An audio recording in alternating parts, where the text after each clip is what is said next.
मिट्टी की गंध वाला गांव। उत्तर भारत के एक कोने में बसा था एक छोटा सा गांव प्रतापपुर।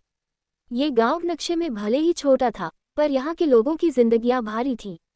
सुबह मुर्गे की बांग से पहले खेतों में हल चलने लगते और रात को थके शरीर खाट पर गिरते। इसी गांव के आखिरी छोर पर एक कच्चा सा घर था। मिट्टी की दीवारें, टीन की छत और सामने नीम का पेड़। यही रहता था राघव। राघव के पिता हरिदत्त मेहनती किसान थे। जमीन ज्यादा नहीं थी, पर पसीना सच्चा था। माँ शांति देवी घर और खेत दोनों संभालती थी। राघव बचपन से अलग था। जब दूसरे बच्चे खेलते, वह अक्सर आसमान को देखता रहता। उसकी आंखों में सवाल थे, क्या मेरी जिंदगी भी यहीं खत्म हो जाएगी? क्या मैं भी बस खेत, कर्ज और मजबूरी तक सीमित रह जाऊंगा? पहली ठोकर। राघव पढ़ाई में तेज था। गांव के सरकारी स्कूल में उसकी मिसाल दी जाती थी।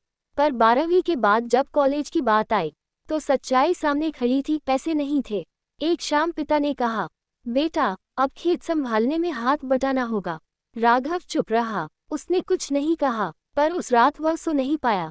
उसने पहली बार महसूस किया, सपने देखना आसान है, उन्हें जीना बहुत महंगा। भगवान से सवाल। एक दिन मंदिर में बैठा राघव फूट फूट कर रो पड़ा।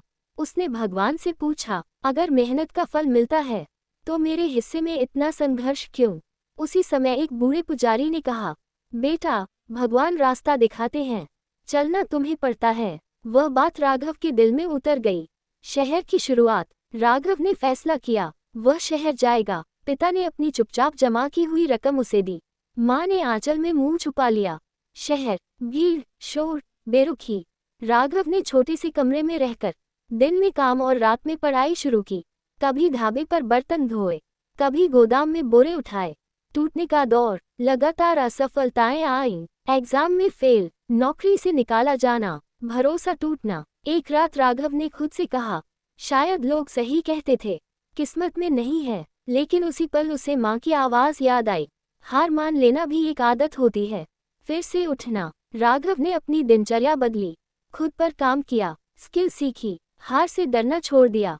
वह जान गया था, किस्मत कोई तैयार किताब नहीं, खाली कागज होती है। पहला मोड़। सालों की मेहनत के बाद राघव को पहली अच्छी नौकरी मिली।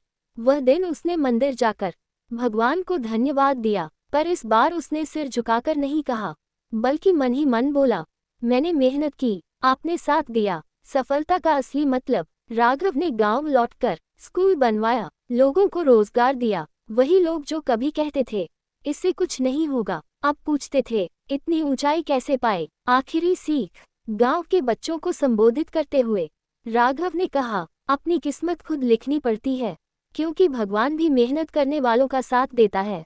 अंत नहीं, शुरुआत। राघव की कहानी यही खत्म नहीं होती, क्योंकि जो इंसान मेहनत करना सीख जाता है, उसकी कहानी कभी खत्म नहीं होती।